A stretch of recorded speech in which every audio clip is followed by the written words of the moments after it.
আসসালামু আলাইকুম। আমি আমার এক আঙ্কেলের কুল খেতে গেছিলাম। কুল ক্ষেতের সাথী ফসল হিসাবে উনি খিরায় লাগাইছিল। তো উনি খিরায় লাগাই ভালো একটা লাভবান হয়েছে। কারণ ১ম রোজার থেকে বিক্রি করা শুরু করেছে, এখনও আছে। কিন্তু আপনারা অনেকে হয়তো বলতে পারেন যে এটা খিরাই ক্ষেত না ঘাস লাগানো। আমি ওটা জিজ্ঞাসা করলাম ওনার কাছে যে এত ঘাস কী জন্য? তা বলতেছে যে ক্ষীর ক্ষেতে যত ঘাস হবে ক্ষীর তত ভালো হবে। তো উনি আর কি খিরায় উঠাই দেবে ওখান থেকে। ওখানে কুল লাগানো আছে, উনি এখন কুল গাছে ফোকাস দিচ্ছে। তো ওনার সাথে কথা বললাম, অনেক তথ্য উনি বলল। ওনার আরও কুলের বাগান আছে। কুলের বাগানে উনি ওখানেও খিরায় লাগাইছে, উচ্ছে লাগাইছে। তো আশা করি আপনাদেরও কোনো একদিন নিয়ে যাব ওখানে। তো উনি সার হিসাবে আমরা অনেকেই দেখা যাচ্ছে রাসায়নিক সার ব্যবহার করি, কিন্তু একটা জিনিস উনি ব্যবহার করলো সেটা অনেকেই ব্যবহার করে না, আর অনেকেই পরিচিত না।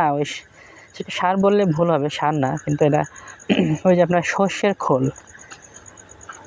খোল দিচ্ছে, আরও মিশ্রিত কিছু কিছু সার রয়েছে। তা আমি বললাম এটা কিসের জন্য?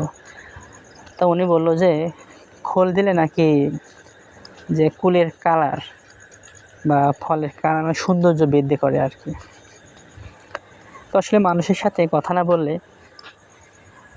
অভিজ্ঞতা বাড়ে না। আর ওনার ক্ষেতে পর্যাপ্ত পরিমাণ খিরায় আছে, সেইগুলা অনেক বড় হয়ে গেছে, সেটা খাওয়ার উপযোগী না, ওইটাতে বীজ করা যাবে। তাই আমি বললাম এগুলো কী করবা? তা বললো এগুলা ফেলে দেবে। তাই আমি বললাম ফেলে না দিয়ে ছাগলটা খাওয়া দিতে হয়। খিরায় মানুষ খায় চর্বি কাটার জন্য, যারা অনেক মোটা তারা খিরায় কিনে খায় যাতে চর্বি কেটে দেয়। তা বলতে ছাগলটা যদি খাওয়ায় তাহলে ছাগলেরও চর্বি কেটে যাবে। দেখেন, এটা বিকালে গেছিলাম, আসলে জায়গাটা অনেক সুন্দর।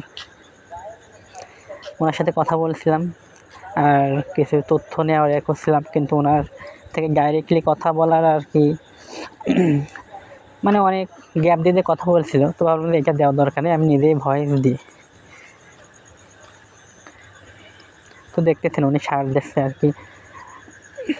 তো এখানে আরও আছে, পেঁপে আছে, আনুষঙ্গিক কম বেশি উচ্ছে আছে, সেটা আপনাদের দেখাইতে পারি না। এখানে ভিতরে উনি পানি ছেড়েছে, তার জন্য ভেতরে হাঁটাচলা করতে পারছিলাম না, ওনার সাথেও আর কি যাইতে পারিনি।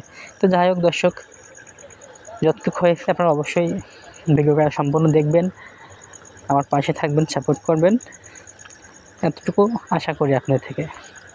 আসসালামু আলাইকুম।